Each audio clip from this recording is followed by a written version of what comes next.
اب آزاد جموں اور کشمیر میں بھی ایک ہمیں خبر مل گئی جس پہ مجھے بہت ذاتی طور پر بہت افسوس ہوا۔ آزاد جموں اور کشمیر کی اسمبلی انہوں نے ایک قرارداد پر پاس کر دی۔ انہوں نے کہا جی ہاں کوریڈور تو ہونا چاہیے، بڑا ضروری ہے۔ ممبران ہیں اور یہ سارے کشمیری ہیں، میں تو حیران ہو گیا۔ پاکستان کا حصہ یہی مانتے ہیں، جبکہ انہوں نے خود بول دیا کہ ہم مدر انڈیا سے بلانگ کرتے ہیں، ہم پاکستانی نہیں ہیں، تو پھر آزاد کشمیر کا تو پیچھے کچھ رہ ہی نہیں جاتا۔ پاکستان کا کچھ نہیں بچا تو آزاد کشمیر تو بہت دور کی۔ پاکستان کے لوگ اب بہت ناخوش ہیں، وہ اس تقسیم سے جو کہ انہوں نے الگ پاکستان بنایا، جو بر صغیر کو تقسیم کیا۔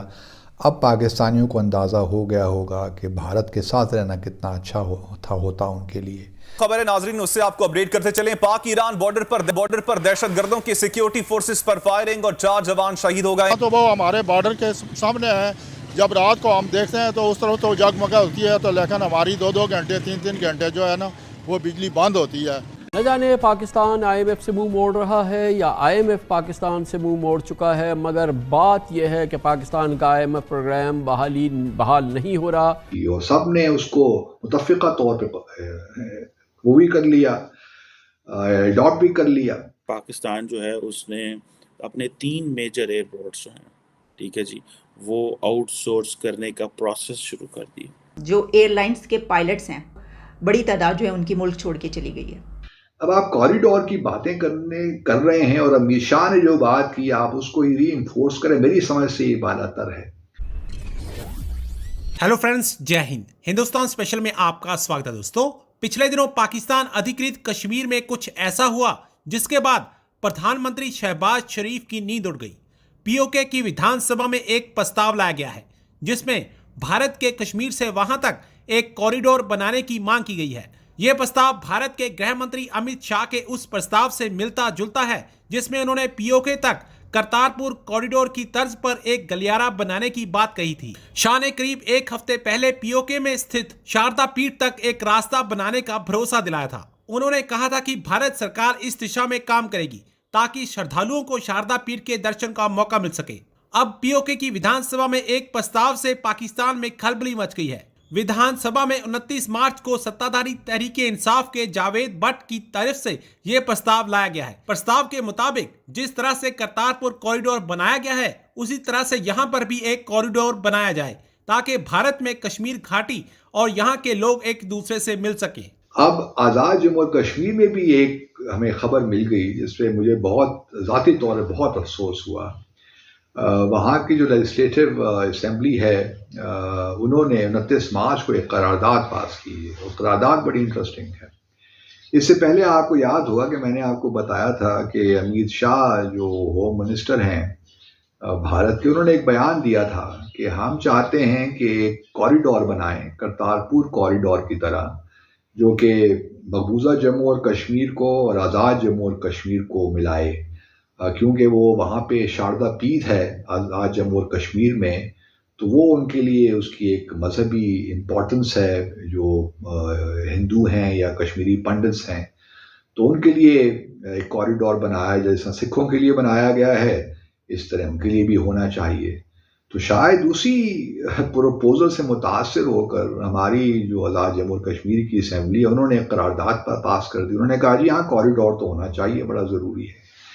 اب یہ ہمارے جو ماشاءاللہ ممبران ہیں اور یہ سارے کشمیری ہیں، میں تو حیران ہو گیا۔ اور یہ کشمیری یہ جو پروپوزل یا یہ جو آئیڈیا آیا، یہ عوامی مسلم لیگ جو شیخ رشید احمد صاحب کی ہے، ان کے پارٹی کے ایک ممبر ہیں، بٹ مجھے نام ان کا اس وقت یاد نہیں آ رہا، انہوں نے یہ پروپوزل ریزولوشن پیش کی اور سب نے اس کو متفقہ طور پہ وہ بھی کر لیا، اڈاپٹ بھی کر لیا۔ اب یہ بات نہیں سوچتے کہ کرتارپور کوریڈور جو ہم نے بنایا ہے وہ تو انٹرنیشنل بارڈر ہے پاکستان اور بھارت کا، اس میں تو چلیے ہم نے ایک خاص ارینجمنٹ کی اور اس میں ہم نے ایک میکنزم ایک ڈیولپ کیا اور وہ بن گیا۔ یہاں تو کوئی ہمارا انٹرنیشنل بارڈر نہیں ہے، ہم تو چاہتے ہیں کہ یہ جو لائن آف کنٹرول ہے یہ بھی نہ رہے اور کشمیریوں کا ان کو حق خود ارادیت ملے، تاکہ یہ جتنے بھی مقبوضہ کشمیر ہے یا آزاد کشمیر ہے یہ ایک ہو جائیں۔ اب آپ کوریڈور کی باتیں کر رہے ہیں اور امت شاہ نے جو بات کی آپ اس کو ری انفورس کریں، میری سمجھ سے یہ بالا تر ہے۔ اور آپ بات کر رہے ہیں کوریڈور کی، میں مطلب سمجھنے سے قاصر ہوں کہ یہ کیوں اس قسم کے جو ہے آئیڈیاز ہمارے ذہنوں میں آتے ہیں. میں اب اس نتیجے پہ پہنچا ہوں کہ بہت سے شاید ہمارے جو کشمیری جو ہمارے بیٹھے ہیں لوگ اسمبلی میں، ان کو کشمیر کے تنازع کا علم ہی نہیں ہے اور وہ اس کی تاریخ کو جانتے ہی نہیں ہیں.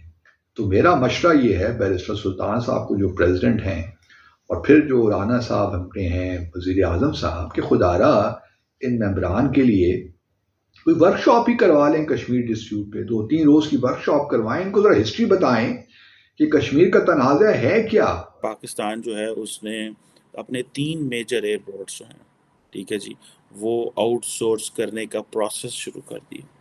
یعنی کہ پبلک پرائیویٹ پارٹنرشپ جو ہے، اچھا یہ کوئی بری بات نہیں ہے، پبلک پرائیویٹ پارٹنرشپ پوری دنیا میں ہوتی ہے اور اس میں نارملی ٹھیک ہوتا ہے کہ پبلک پرائیویٹ پارٹنرشپ میں. لیکن ہمارے ہاں کیا ہے کہ ہمارے پاس پیسے ہی کوئی نہیں، اور ہم نے یہ کیوں پبلک پرائیویٹ پارٹنرشپ شروع کی اور ایز اے لاسٹ ریزورٹ. اور ہمارے جو سیاستدانوں کے دماغوں پہ ہے کہ ہم زیادہ سے زیادہ اپنے حلقے کے لوگوں، اپنے کانسٹیٹوئنسی کے لوگوں کو نوکریاں دیں، اور اس کے چکر میں وہ سارا بوجھ سرکار پہ ڈال دیتے ہیں. ٹھیک ہے جی. اور جسے آپ یہ کہہ لیں کہ وہ پاکستان کو یہ ہے کہ اسے فورن ڈائریکٹ انویسٹمنٹ آئے گی. ایئرپورٹ کا یہ ہے کہ ایئرپورٹ تو چلنا ہی چلنا، ٹھیک ہے جی. اور اس کے لیے ظاہری بات ہے ایئرپورٹ نے تو نہیں بند ہونا. کراچی کا، لاہور کا، اسلام آباد کا 3 بڑے انٹرنیشنل ایئرپورٹس ہیں، اور تینوں کی ظاہری بات ہے کافی زیادہ ویلیو ہے اس سلسلے کے اندر. اب ایک طرف تو IMF پاکستان کو پیسے نہیں دے رہا، ٹھیک ہے جی، لیکن ہم اس بات پہ بڑے خوش ہیں کہ چائنیز نے $2 بلین جو ہے لون رول اوور کر دیے، ٹھیک ہے جی. اور اب آپ کو پتہ ہے نا کہ ہم پچھلے فیبرری سے IMF کے ساتھ نیگوشیٹ کر رہے $1.1 بلین کے بیل آؤٹ پیکج کے لیے، لیکن وہ راضی نہیں ہو رہے. اس لیے پاکستان نے امریکہ کی وہ جو ڈیموکریسی سمٹ ہے کسی حد تک وہ بھی مس کی ہے فار دیٹ پرپس. سو مجھے لگتا ہے کہ this is something which is very interesting. اور ہمیں اس چیز کا تو پتہ چل رہا ہے کہ کنٹینیوسلی جو ہے ہم جو لیڈرشپ ہے وہ جسے کہتے ہیں انڈر پریشر ہے. ایک طرف پاکستان کے اندر جو پاکستان کی جوڈیشری ہے، پاکستان کی جو سپریم کورٹ ہے، وہ کچھ کیسز کے اوپر فیصلہ کرنا چاہتی ہے، اور الیکشنز کے اوپر الیکشنز نہیں ہو رہے پاکستان میں جو عمران خان نے جو کی تھی. اب جو چیف جسٹس آف پاکستان ہے وہ اپنی مرضی سے اپنے دوست جو ججز ہیں ان کو لے آتے ہیں سپریم کورٹ میں، اور وہ جو دوست ججز ہیں وہ پھر وہی فیصلے دیتے ہیں جو ان کے حق میں ہوتے ہیں. سو ایک پولرائز پولیٹیکل انوائرمنٹ ہے اسٹارٹنگ فرام. لیکن یہ جو لوگ کیا نام ہے ان کا، یہ جو ٹیکسٹ بک اور کریکولم پہ کام کرنے والے لوگ ہیں، یہ بڑے نظریاتی لوگ ہیں. میں آپ کو بتاؤں یہ بڑے ریلیجیسلی موٹیویٹڈ لوگ ہوتے ہیں. جس طرح پوری دنیا میں بہت سارے موٹیویٹڈ لوگ ہوتے ہیں نا جی،